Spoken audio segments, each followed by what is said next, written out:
From CNY Central, this is NBC3 News at 5. Presented in enhanced widescreen. Voted Best Newscast by the Syracuse Press Club for the second year in a row.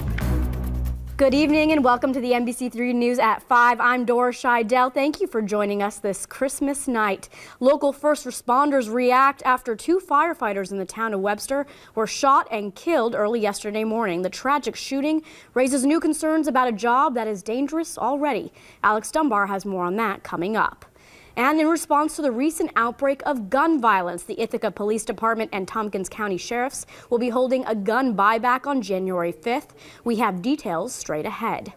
And the rescue mission did what it does best today. It served our community. We'll have more on the meal that gave thousands of people in need a reason to celebrate this Christmas.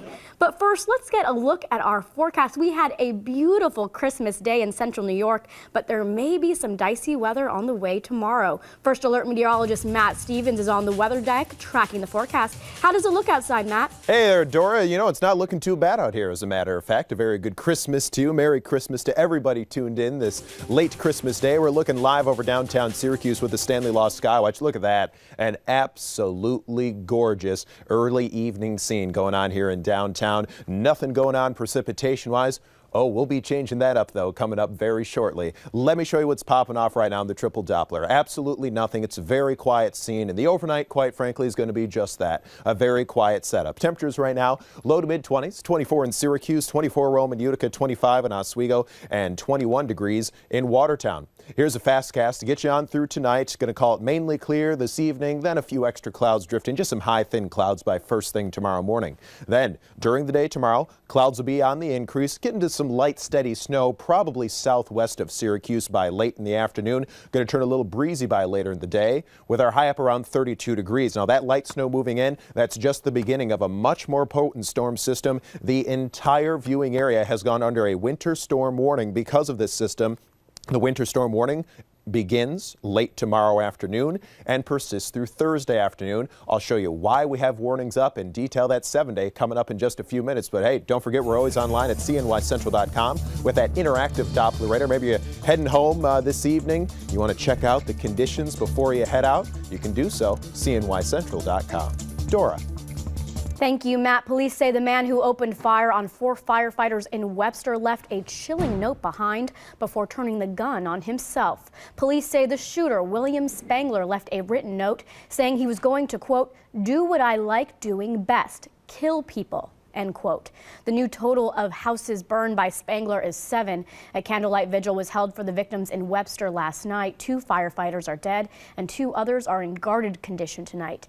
And officials have found human remains in the house where Spangler lived with his sister, 67-year-old Cheryl Spangler. She has been missing since the incident early yesterday morning. The police are assuming the remains belong to her.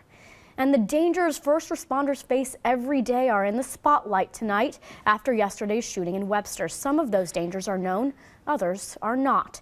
Alex Dunbar spent some time with local firefighters today who talked about the new risk added to a long list of dangerous duties. 1,000 calls have come into the Cicero Fire Department so far in 2012, and each one was handled by volunteers. 700 men and women who are willing to go into dangerous situations at any hour of the day or night. Firefighters are often the first on the scene, and they have a lot to prepare for on any call.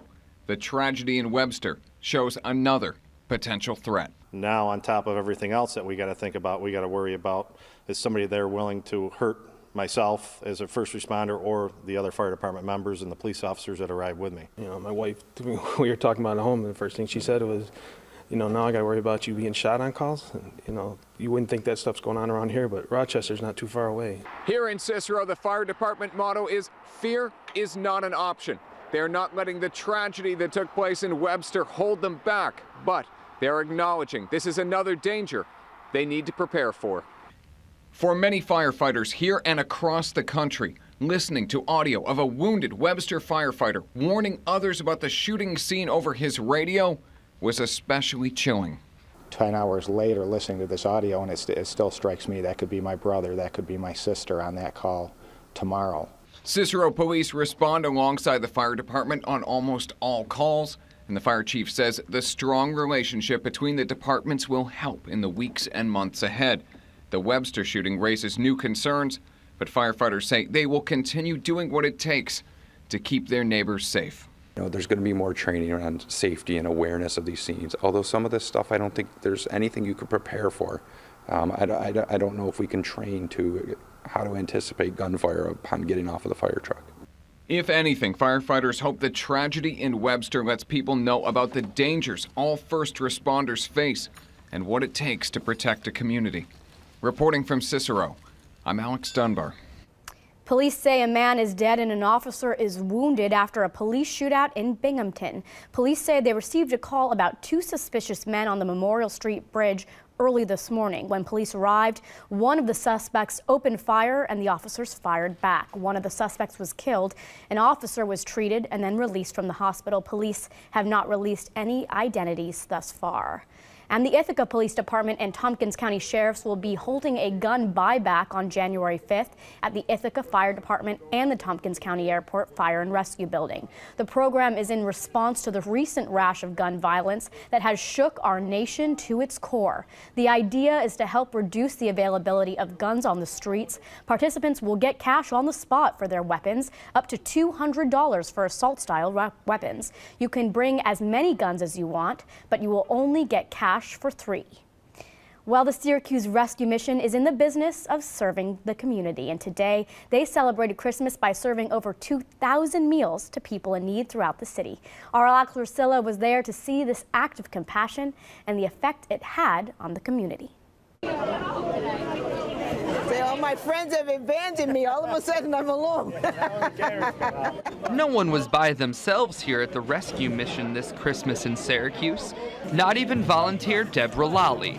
We are serving the community a nice, wonderful Christmas dinner. This dinner served roughly 2,000 people throughout the city who were in need this year. 250 volunteers served meals to those who needed it most. As a family particularly, you're going to make sure that your kids have a great meal on Christmas together. If you're a homeless individual and you don't have those resources, you're going to be able to come to a place where you're welcome, where our volunteers are ready to serve you, and really you have a special experience with the Rescue Mission family here. The mission doesn't ask questions, they only open their doors if you need to come eat, or even just get out of the cold.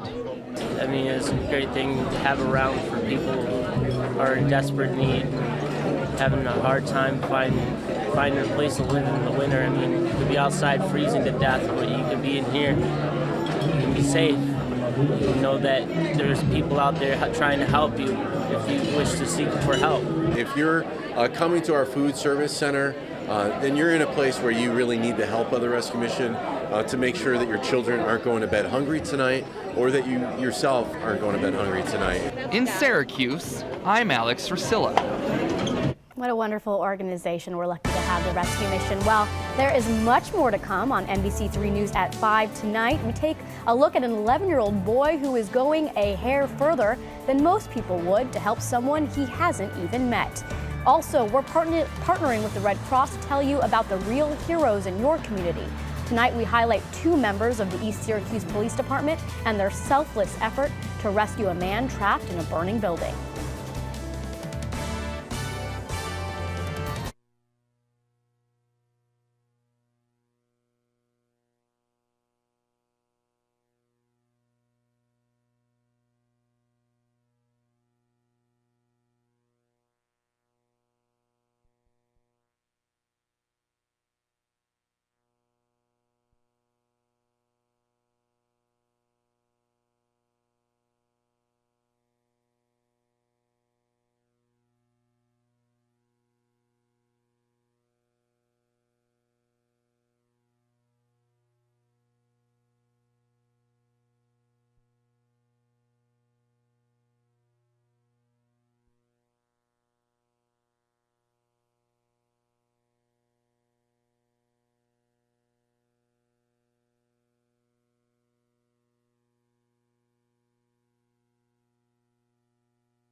Hi, my name is Specialist Samuel Holliday.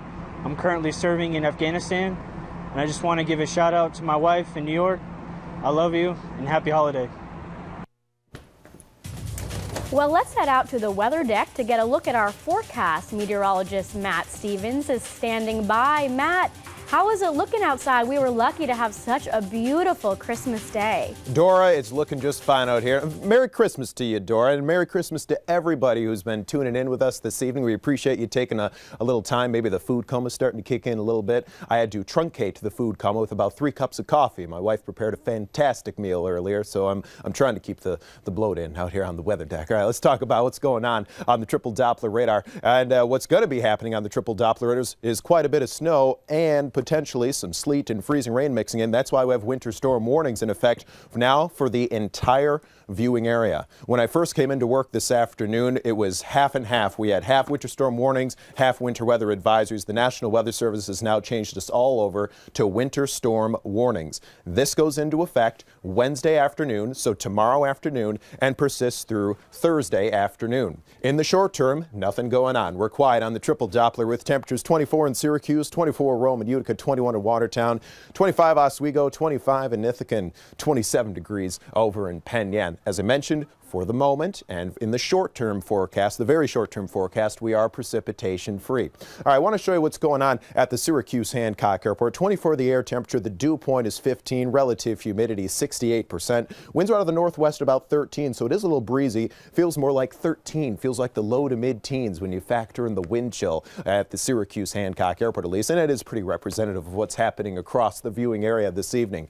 Satellite and radar picture confirms some high thin clouds are trying to sneak up in our direction already. They're out down towards mid sections of Pennsylvania, and it's stemming from a system that's currently located in the lower Mississippi Valley. Suspecting this is going to move up through the Tennessee Valley overnight and then eventually up the Ohio Valley and head in our direction by late tomorrow afternoon and into tomorrow evening. I want to focus your attention down to the extreme lower left-hand side of your screen. Note how there's a pretty sharp drop from snow over to plain and simple heavy rain. That line is going to be awfully close to us in our viewing area, so it's going to make our forecasting of this event very tricky. I can confirm that for you with the Futurecast now. Pick this up at midnight, run it out through 8 o'clock in the morning. We're quiet overnight, mainly clear skies, then just a few high, thin clouds drifting in a little later. As I showed you, a lot of those high, thin clouds are down towards Pennsylvania right now. Hour by hour through the day Wednesday, clouds slowly on the increase, thickening up by sunset. I think some light to moderate snow will have already arrived southwest of Syracuse. That arrival trend continues towards the northeast right through tomorrow evening and into tomorrow night. Here's the problem. We're going to be awfully close to that mixture line. I think the farther west you head in our viewing area, primarily snow. The farther east you head from central parts of the viewing area, downtown Syracuse, for example, through points eastward, that's going to make this a lot tougher forecast because you start to mix in sleet, you start to mix in freezing rain, and obviously that's going to bring down your snowfall totals pretty significantly. We expect this storm to be with us right through Thursday evening, so look at this. Still very close to that rain-snow mix line, whereas our westernmost viewers are into primarily snow by Thursday morning. Then we're all over to snow. If there is any sort of mixture, I think we're all back over to snow by midday Thursday and into Thursday afternoon. This is a very preliminary snowfall forecast, but I want to take into account my thinking that the farther west you head, the more this is going to be snow versus mixture. So I'm going 10 to 16 inches from Wednesday evening through Thursday evening, a 24-hour snowfall forecast. Again, this is highly preliminary. We're likely going to be tweaking these numbers, but I just want to get something out there for us to start working with. So 10 to 16, we'll call it in the deep blue shading. Farther east you head, I think we have a little more of a wintry mix working in, so we'll call it 5 to 10 inches. Regardless, this is going to be a tough go of it travel-wise. If you're heading home after the Christmas holiday, make sure you stay tuned. We're going to keep you posted on this system. Here's my 7-day. Turning breezy by later tomorrow. 32 degrees my projected high. 25 degrees our low for Wednesday night as the snow moves in, moderate to heavy at times. I saw some discussions indicating that we could be looking at snowfall rates in excess of 2 inches per hour. That's going to make travel very difficult right through Thursday, tapering off Thursday night, and some lingering lake effect on Friday. Let's send it back inside. Woo, gonna have to brace ourselves for that storm. Thanks, Matt. Well, the Red Cross Real Hero Awards go to our civilians and to our public servants in uniform who would probably tell you they're just doing their job. Tonight, we bring you our Fire Rescue Award winners, and Megan Coleman has a look at what they face in a day on the job. Fire and smoke, a danger not only to a home's residents trapped inside, but to their rescuers as well. We were the first two on the scene. When this house on McCool Avenue in East Syracuse burned last May, East Syracuse police officers Bob Wolf and Dale Barheit were the first to respond to the alarm, and were the first to hear that a 54-year-old man was trapped upstairs. We could hear him up there. Officer Barheit and I went up the stairs where we were met by heavily black smoke, and we could see flames. We had one of two options. One, wait for the fire department to get there, or two, to go up the stairs to the residence and get this gentleman out. Officer Barheit was in front of me on the stairs in the landing of the apartment. It knocked him back and took us down a couple steps. We heard him yelling for help again. And I looked at Officer Wolf, he looked at me, and I told him we got to go. We got to go in. A little chemistry working with each other, we knew it was time to go in and do our jobs. They could not see because of the smoke, so Officer Barheit pulled the flashlight from his utility belt and set it on signal, and the man crawled to them. He resisted. He wanted to go back and finish fighting the fire, is what he was telling us. He said he almost had it out. He was disoriented. The officers put him in a patrol car and got him medical help. He's okay, and they say they were just doing their job. Could have been a lot worse for all of us, so. I don't think we had a choice. It's either we go in or take a chance of this individual perishing in the flames. And to me, that's not an option. And for their efforts last May, East Syracuse police officers Bob Wolf and Dale Barheit are this year's Red Cross Fire Rescue Real Heroes. We have a new Win Big, Win Often contest underway. We're giving away an iPad mini and a $75 iTunes gift card. Just enter by noon on Friday at cnycentral.com. Well, there's still much more to come on NBC3 News at 5 this Christmas evening. How far would you go for someone you don't know? An 11-year-old boy endures 2 years of ridicule so he can help someone he hasn't even met. We'll have that story straight ahead.